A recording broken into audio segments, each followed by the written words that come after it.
Hi viewers, welcome to our channel teacher director. ఈ వీడియోలో మనం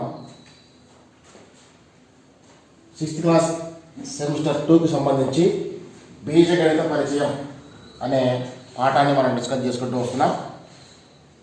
దాంట్లో భాగంగా 7.1, 7.2 అనే 2 అభ్యాసాలు అయిపోయినాయి.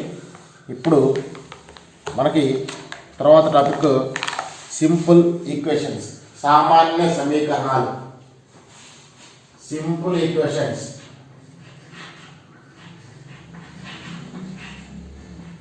సామాన్య సమీకరణాలు.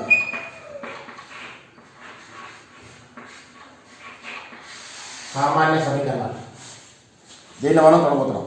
అసలు సమీకరణం అంటే తెలుసుకోబోయే ముందు సమాసం అంటే ఏంటో తెలియాలి. సమాసం, what is meant by expression. సమాసం అంటే ఎక్స్ప్రెషన్ అంట. సమాసం అంటే ఏంటో మనకు తెలియాలి. సమాసము అంటే మనకి స్థిరరాశి అంటే ఏంటో తెలియాలి. స్థిరరాశి తర్వాత చరరాశి అనేది కూడా మనకు తెలియాలి. ఓకేనా? తర్వాత పదము అంటే తెలియాలి. ఏవి తెలియకుండా మనకి పదము, చరరాశి, స్థిరరాశి, సమాసం, తర్వాత సమీకరణం వస్తుంది. చూడండి, ఫస్ట్ స్థిరరాశి. స్థిరరాశి అంటే a number as a fixed value. ఒక సంఖ్యకి మనం స్థిరమైన విలువను ఇస్తాం. ఫర్ ఎగ్జాంపుల్ 2 అనేది ఎక్కడైనా 2. The value of 2 is 2. Okay, the value of 10 is 10. 10 విలువ ఎక్కడైనా 10. 100 విలువ ఎక్కడైనా సరే 100. కాబట్టి దీన్ని బట్టి మనం ఏం చెప్పొచ్చు అంటే సంఖ్యలన్నీ కూడా స్థిరరాశి అవుతాయి. స్థిరరాశి అంటే దాని విలువ ఎప్పటికీ మారదు అని అర్థం, స్థిరంగా ఉంటుంది. కాబట్టి సంఖ్యలన్నీ స్థిరరాశి అవుతాయి. తర్వాత చరరాశి. చరరాశి అంటే దాని విలువ మారుతూ ఉంటుంది, చరముగా ఉంటుంది, అంటే మారుతూ ఉంటుంది. ఒకసారి 2 అయితే ఒకసారి 3 అవుతుంది, ఒకసారి 4 అవుతుంది, ఒకసారి 5 అవుతుంది. కాబట్టి చరరాశి అంటే మార్పునకు లోనయ్యేది. The value it varies. For example చూడమ్మా, మన క్లాస్ 10 10+x అనుకుంటే, క్లాస్ రూమ్లో ఉన్నటువంటి విద్యార్థుల సంఖ్య 10+x అనుకుంటే, x బదులు మనం 1 సబ్స్టిట్యూట్ చేస్తే 10 + 1 11. x బదులు 2 ప్రతిక్షేపిస్తే 10 + 2 12. x బదులు 3 సబ్స్టిట్యూట్ చేస్తే 10 + 3 13. కాబట్టి చరరాశిని మనం జనరల్గా మ్యాథమెటిక్స్లో చరరాశిని x, y, z, p ఇట్లా అనుసోన్ s అట్లా అనుకుంటాం. అంటే all the English alphabets are used as variables. స్థిరరాశి అంటే ఇంగ్లీష్లో కాన్స్టెంట్ అంటే మారదు, స్థిరంగా ఉంటుంది అని. చరరాశి అంటే ఇంగ్లీష్లో వేరియబుల్ అంటే అది మార్పులకు లోనవుతూ ఉంటుంది అని. తర్వాత పదము. What is meant by term. ఇంగ్లీష్లో టర్మ్ అంట, పదము అంట. పదము అంటే జాగ్రత్తగా చూడండి. పదము అంటే ఏం చెప్తామంటే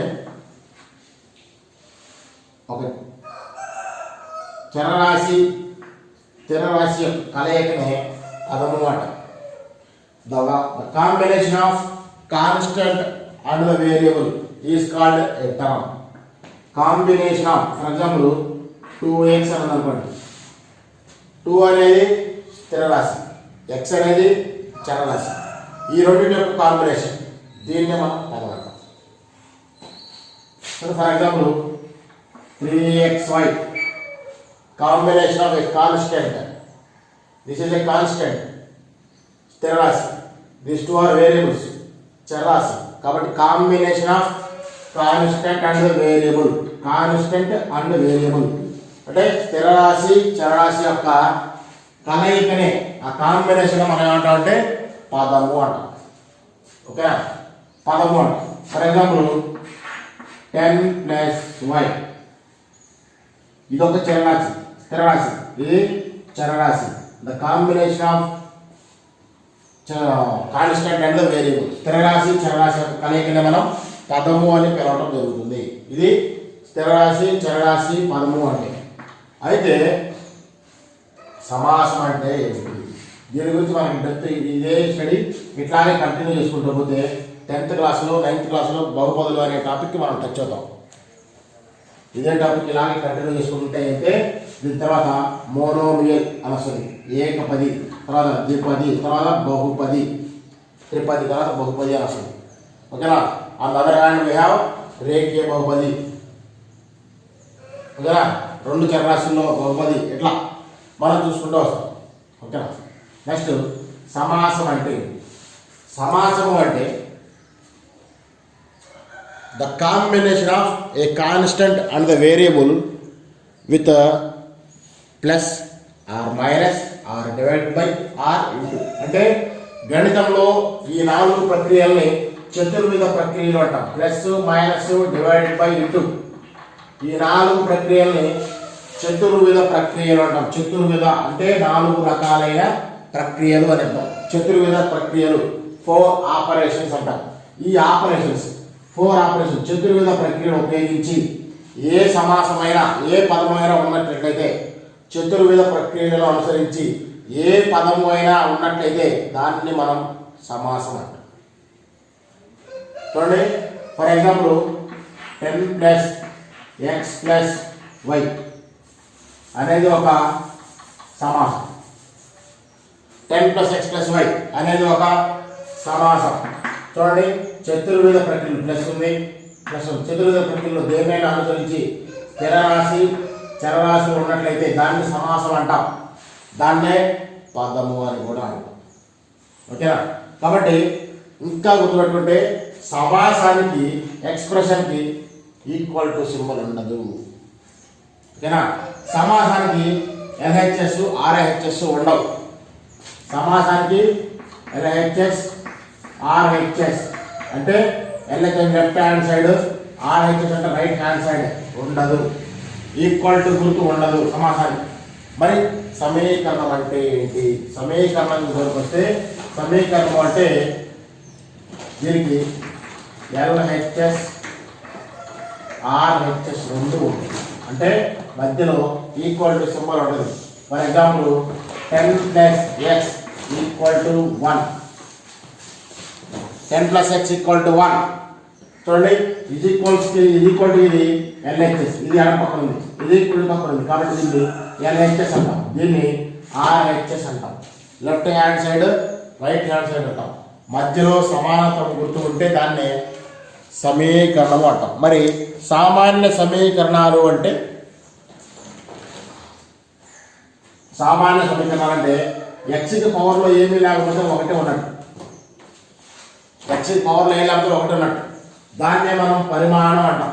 అసలు పరిమాణం అంటే ఒక సమీకరణానికి పరిమాణం ఎట్లా రాస్తాము అని అంటే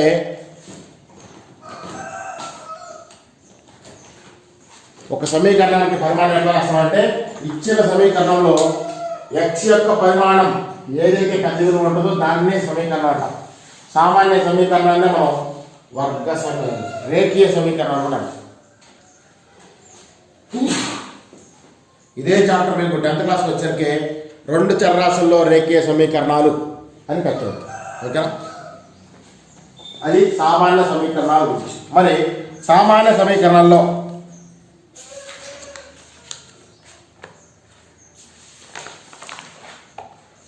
పేజ్ నంబర్ 19. 19వ పేజీలో నీ ప్రగతిని సరిచూసుకోవాలి పట్టిక ఇచ్చాడు. నీ ప్రగతిని సరిచూసుకో అని పట్టిక ఇవ్వడం జరిగింది.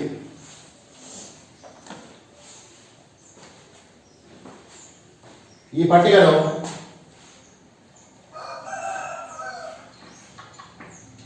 P/3 = 4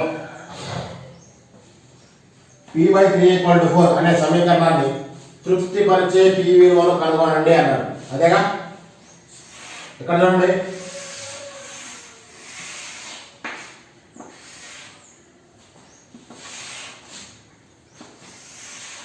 ఇక్కడేమో P విలువ ఇచ్చాడు, ఇక్కడ P/3 = 4 అన్నాడు. తృప్తిపరిచిందా తృప్తిపరచలేదా చెప్పన్నాడు. ఓకేనా. ఇది మనకి ఇచ్చినటువంటి టేబుల్. ఇదే మనకి ఇచ్చినటువంటి టేబుల్. p/3 = 4 అది తృప్తిపరిస్తే అవును లేదా కాదు. ఇక్కడ ఇచ్చినటువంటి వాల్యూస్ 3, 6, 9 ఇవి ఇచ్చినటువంటి వాల్యూస్.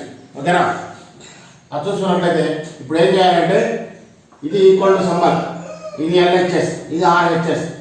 P బదులు మనం ఏ విలువ ప్రతిక్షేపిస్తే 4కు సమానం అవుతుందో చూడాలి. వాడు P బదులు కొన్ని వాల్యూస్ ఇచ్చాడు. ఒకసారి 3, ఒకసారి 6, ఒకసారి 9 అన్నాడు.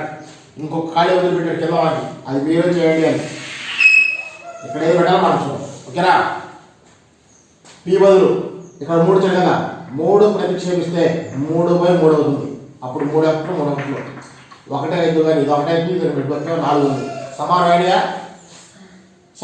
1, 4 సమానమా? కాలేదు కాబట్టి కాదు అన్నా. 1 is not equal to 4. Next P బదులు 6 ప్రతిక్షేపిస్తే ఎక్కడ p/3 = 4లో P బదులు 6 ప్రతిక్షేపిస్తే 6/3 = 4 మనకి ఇచ్చిన ఈక్వేషన్. 3 1ల 3 2 2 = 4 అవుతుందా? అవ్వదు. Not equal. ఓకేనా? తర్వాత P బదులు 9 ప్రతిక్షేపిస్తే 9/3 = 4. 3 1లు 3 3 3 4 అవుతుందా? అవ్వదు. అది కూడా తృప్తిపరచలేదు. నెక్స్ట్ P బదులు 12 తీసుకుందాం. అప్పుడు P బదులు 12 ప్రతిక్షేపిస్తే 12/3 = 4. 3 1లు 4 4 = 4 సమానమైంది కదా, కాబట్టి తృప్తిపరచింది. కాబట్టి ఒక సమీకరణాన్ని తృప్తిపరచాలి అని అంటే LHS, RHS రెండు సమానం కావాలి. ఓకేనా? ఇది ఈ విధంగా చేస్తాం ఈ టేబుల్. తర్వాత నీ ప్రగతిని సరిచూసుకో అని 19వ పేజీలో క్రింది సమీకరణాల్లో LHS, RHS లను గుర్తించి రాయండి అన్నాడు. క్రింది సమీకరణాల్లో LHS, RHS గుర్తించి రాయండి అన్నాడు. 2x + 1 = 10. రెండవది 9 = y - 2. మూడవది 3p + 5 = 2p + 10. ఏమనంటే ఈ సమీకరణాల్లో LHS ఏది, RHS అంటే left hand side right hand side గుర్తించి రాయమన్నాడు. లెఫ్ట్ హ్యాండ్ సైడ్ అంటే మనకి ఈక్వల్ టు సింబల్ మెయిన్. ఈక్వల్ టు సింబల్కి ఎడం పక్కన ఉంటే LHS, కుడి పక్కన ఉంటే RHS. ఓకేనా? ఎడం పక్కన ఉంటే left hand side, equal to సింబల్కి ఎడం పక్కన ఉంటే ఎడం చేతి వైపు, కుడి పక్కన ఉంటే కుడి చేతి వైపు. దీన్ని LHS లెఫ్ట్ హ్యాండ్ సైడ్ అంటాం. ఇటు పక్కన దాన్ని RHS రైట్ హ్యాండ్ సైడ్ అంటాం. ఓకేనా? ఇప్పుడు ఈ మూడు సమీకరణాల్లో LHS, RHS గుర్తించి రాయమన్నాడు. ఇప్పుడు ఈ సమీకరణంలో LHS ఎంత అవుతుందమ్మా? 2x + 1 అంతేగా. తర్వాత కుడి చేతి వైపున RHS ఎంత అవుతుంది? 10 అంతేగా. నెక్స్ట్ మళ్ళీ దీనిలో LHS left hand side equal to ఎడం చేతి వైపున ఏముంది? 9. తర్వాత RHS right hand side equal to కుడి పక్కన ఏముంది? y - ఓకేనా. తర్వాత ఇక్కడ LHS ఈక్వల్ టు ఎడం పక్కన ఏముంది? 3p + 5 ఈక్వల్ టు అవతల పక్క RHS 2p + 10 ఈ విధంగా ఉంటుంది. ఓకే. తర్వాత మీ ప్రగతిని సరిచూసుకోవాలంటే రెండో లెక్క ఏమన్నాడంటే ఏవైనా రెండు సామాన్య సమీకరణాలు రాసి వాటి యొక్క LHS మరియు RHS లను కలపండి అన్నాడు. ఏవైనా రెండు సామాన్య సమీకరణాలు రాయాలంటే మన ఇష్టం వచ్చి రాసుకోవచ్చు. 2 + 4x = 5 అదొకటి. 2 + 4x = 5 ఒకటి. నెక్స్ట్ రెండోది 3x + 4 = 10. ఇవి మనకి ఇష్టం వచ్చిన రెండు సామాన్య సమీకరణాలు రాసాం. ఈక్వల్ టు సింబల్కి ఎడం పక్కన ఉంటే LHS, ఈక్వల్ టు సింబల్కి కుడి పక్కన ఉంటే RHS. దీన్ని LHS అంటాం లెఫ్ట్ హ్యాండ్ సైడ్, దీన్ని RHS అంటాం రైట్ హ్యాండ్ సైడ్. కాబట్టి ఈ సమీకరణంలో LHS ఎంత అవుతుంది? 2 + 4x. RHS ఎంత అవుతుంది 5 ఇంతనా. నెక్స్ట్ దీంట్లో కూడా LHS ఎంత అవుతుంది 3x + 4. RHS ఎంత అవుతుంది 10. అది ఓకేనా. తర్వాత సమీకరణం యొక్క సాధన, సమీకరణ మూలం, యత్న దోష పద్ధతి అంట. ఒకసారి దాన్ని ఆలోచిస్తే ఫర్ ఎగ్జాంపుల్ మన దగ్గర x + 10 = 8.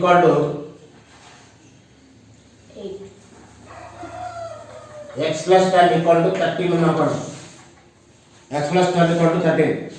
సమీకరణం ఇది ఒక సమీకరణం. సమీకరణం అంటే ఈక్వల్ టు సింబల్ ఉంటే సమీకరణం అంటాం. ఈక్వల్ టు సింబల్కి LHS RHS ఉంటే దాన్ని సమీకరణం అంటాం, ఈక్వేషన్ అంటాం. చూడండి దీని సాధన, సమీకరణం యొక్క సాధన దేని ద్వారా? యత్న దోష పద్ధతి, ట్రయల్ అండ్ ఎర్రర్ మెథడ్. యత్న దోష పద్ధతి ఉపయోగించి సమీకరణం యొక్క సాధన కనుక్కోండి అంటే ఫస్ట్ x బదులు 1 సబ్స్టిట్యూట్ చేయండి. x బదులు 1 పెడితే ఎంత అవుతుంది? 1 + 10 = 13. ఇక్కడ 11 వచ్చింది, ఇటు పక్క 13 వచ్చింది. రెండు సమానం ఐడియా కాలేదుగా, అది అయిపోయింది, అది సెట్ అవ్వాలా. నెక్స్ట్ x బదులు ఈసారి 2 సబ్స్టిట్యూట్ చేయండి దీంట్లో. అప్పుడు 2 + 10 ఇటు పక్క ఏమో 13 ఉంది. ఎంత అవుతుంది? 12. ఈ రెండు సమానం అవ్వలేదు. నెక్స్ట్ మళ్ళీ x = 3 ప్రతిక్షేపిస్తే 3 + 10 = 13. ఇటు పక్క 13, ఇటు పక్క 13. రెండు సమానమేగా. ఎప్పుడు సమానమైనవి? x = 3 పెట్టడం సమానమే. కాబట్టి దాన్నే సమీకరణం యొక్క సాధన అంటాం. సమీకరణాన్ని దాన్నే మూలము అని కూడా అంటాం. సమీకరణం యొక్క మూలం, దాన్నే సాధన అంటాం. సమీకరణం యొక్క సాధన ఏంటంటే ఒక సమీకరణంలో చరరాశి బదులు ఏ విలువ ప్రతిక్షేపిస్తే, సమీకరణంలో చరరాశి బదులు ఏ విలువ ప్రతిక్షేపిస్తే RHS సమానం అవుతుందో దాన్నే సాధన అంటాం. ఆ విలువని సాధన అంటాం. చూడండి అభ్యాసం 7.3లో క్రింది వాటిలో ఏవి సమీకరణలో ఏవి కాదు తెలపండి. చూడండి ఇది సమీకరణం, ఓకేనా. 11 = 13 అయిందా? అవలేదు. కాబట్టి అసలు చూద్దాం.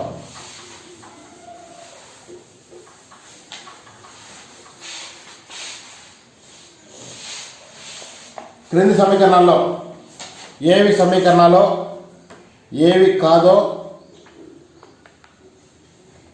తెలపండి అన్నాడు. ఫర్ ఎగ్జాంపుల్ చూడండి, మనకి 4 + 5 = ఎంత? 9 కదా, 7 అవుద్దా? కాబట్టి 4 + 5 ≠ 7. అంత మాత్రమే సమీకరణమా? కాదు. మరి దీనికి రాయచ్చు చూడండి, 4 + 5 > 7. రాయచ్చా?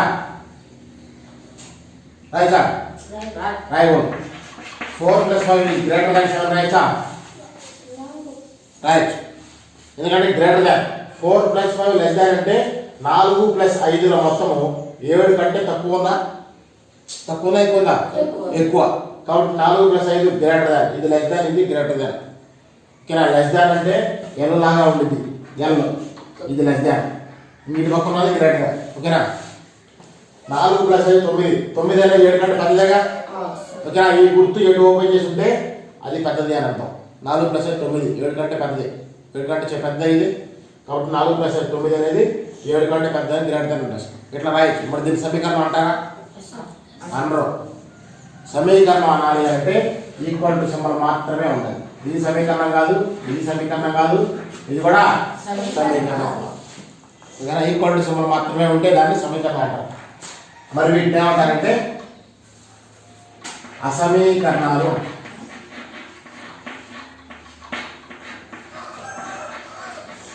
అసమీకరణాలు, ఇన్ఈక్వాలిటీస్ అంటాం. ఓకేనా. ఇన్ఈక్వేషన్స్ అంటాం. కాబట్టి గ్రేటర్ దాన్ సమ్ములు కానీ లెస్ దాన్ సమ్ములు కానీ ఉంటే అవి సమీకరణాలు కాదు. 7.3 అభ్యాసంలో పేజ్ నంబర్ 21 దాంట్లో క్రింది వాటిలో ఏవి సమీకరణాలు ఏవి కాదో తెలపండి అన్నారు. చూడండి X minus 3 equal to 7 first ఇది. తర్వాత 12 ప్లస్ 5 ఈజ్ గ్రేటర్ దాన్ 9. తర్వాత p minus 4 is less than 10. తర్వాత 5 plus m equal to 6 equal to minus 6. 2s minus 2 equal to 12. 3x plus 5. చూడండి క్రింది వాటిలో ఏవి సమీకరణాలు ఏవి కాదు తెలపన్నాడు. ఈక్వల్ టు సింబల్ ఉంది కాబట్టి ఇది సమీకరణం అవుతుంది. ఇది గ్రేటర్ దాన్ ఇది సమీకరణం కాదు. ఇది లెస్ దాన్ సింబల్ ఇది సమీకరణం కాదు. ఇది ఈక్వల్ టు సింబల్ ఇది సమీకరణం అవుతుంది. ఇది ఈక్వల్ టు సింబల్ ఇది సమీకరణం అవుతుంది.